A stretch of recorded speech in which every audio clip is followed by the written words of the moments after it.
icing. Oh my god, ice storm warning! Snow accumulations of 1 to 3 inches of ice accumulations of Ice storm warning! This is so rare! winds gusting as high as 35 miles an hour.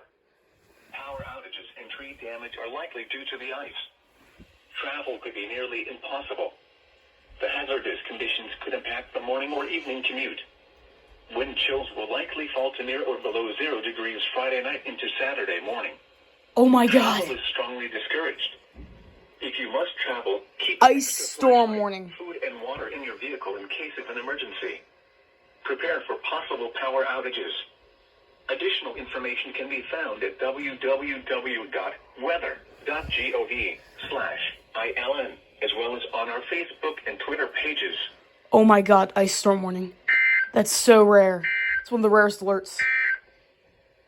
Winter storm warning remains in effect until 7 a.m. Friday. For Knox County. Oh my god.